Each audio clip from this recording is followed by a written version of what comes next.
Bharatiya Janata party મહિલા મોરચા દ્વારા કટોકટીના 50 વર્ષ પૂર્ણ નિમિત્તે પ્રદર્શની તેમજ મોક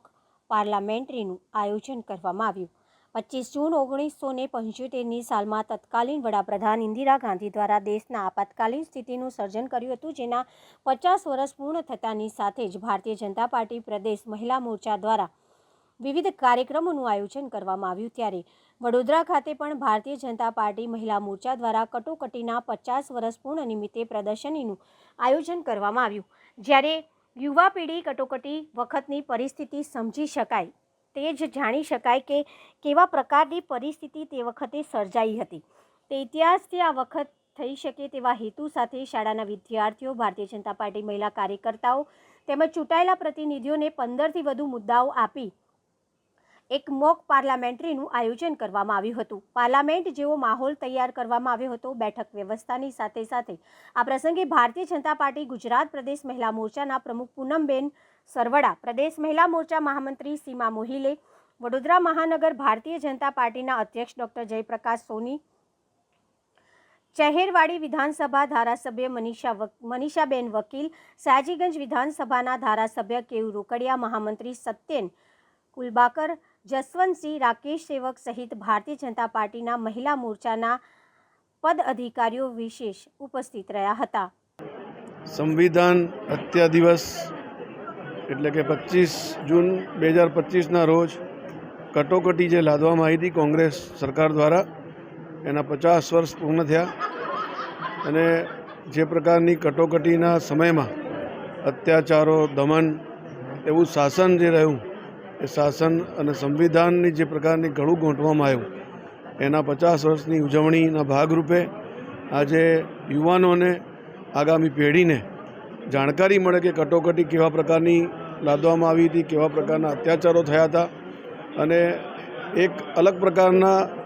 નાટ્યાત્મક એવું મોક પાર્લામેન્ટના માધ્યમથી આજના યુવાનને જાગૃતિ આવે એ પ્રકારનો એક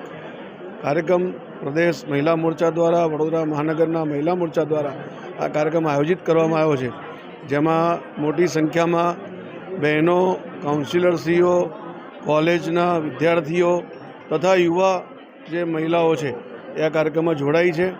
અને આ કાર્યક્રમના માધ્યમથી કટોકટી અને એના સમયમાં જે થયેલી વાતો છે એની જાણકારી અને માહિતી મળે તે પ્રકારનો એક નમ્ર પ્રયાસ આ કરવામાં આવી રહ્યો છે। આ દેશની અંદર 50% મહિલાઓ છે, ત્યારે આ દેશના આદરણીય વડાપ્રધાન, ગુજરાતના પનોતા પુત્ર અને ભારતની જનતાના હૃદય સમ્રાટ નરેન્દ્રભાઈ મોદીજીએ આવનારા સમયમાં 33% અનામત મહિલાઓને વિધાનસભા અને લોકસભામાં આપીને નારી શક્તિ વંદન અધિનિયમ પારિત કર્યો છે। આદરણીય નરેન્દ્રભાઈ મોદીજીના સેવા, સુશાસન, સમર્પણ અને ગરીબ કલ્યાણના 11 વર્ષ જે પૂર્ણ થયા, એમની ભારતીય જનતા પાર્ટીએ ઉજવણી કરી। સાથે સાથે જે 25 જૂન 1975માં કટોકટી લાદવામાં આવેલી તત્કાલીન વડાપ્રધાન શ્રી ઇન્દિરા ગાંધીએ અડધી રાત્રે આ દેશ ઉપર કટોકટી લાદી, આજે 25 જૂન 2025ના એમના 50 વર્ષ પૂર્ણ થયા છે। ત્યારે યુવા પેઢીને, અમારા યુવા મહિલાઓને, આ દેશની જનતાને એનાથી અવગત કરવા, શિક્ષિત કરવા, એમનાથી માહિતગાર કરવા આજે પ્રદેશ મહિલા મોરચા દ્વારા વડોદરા મહાનગર ખાતે મોક પાર્લામેન્ટનું આયોજન થયું છે। આમાં મોક પાર્લામેન્ટમાં એક અલગ અલગ વિષયો સાથે વિભિન્ન શ્રેણીની બહેનો જોડાયેલા છે। કોઈના કોઈ બહેનો કેબિનેટ કક્ષાના મંત્રીશ્રીઓ, રાજ્ય કક્ષાના મંત્રીશ્રીઓ, સાંસદશ્રીઓ બનીને પોતાનું વક્તવ્ય કે કટોકટીના સમયમાં, આપતકાલમાં અને એ કાળો દિવસ કે જ્યારે આ દેશની જનતાએ જે તકલીફ ભોગવી છે, જે સમસ્યાઓ ભોગવી છે, લોકશાહીનું હનન થયું, મૂળભૂત અધિકારો જે આ રાષ્ટ્રના નાગરિકોના મૂળભૂત અધિકારો હતા એમનું હનન થયું, લોકશાહીની હત્યા થઈ અને આ લોકતંત્રને કઈ રીતે સમસ્યાઓ પેદા કરીને જેલ ભરવામાં આવી હતી, એ તમામ મુદ્દાઓ સાથે મીડિયા ઉપર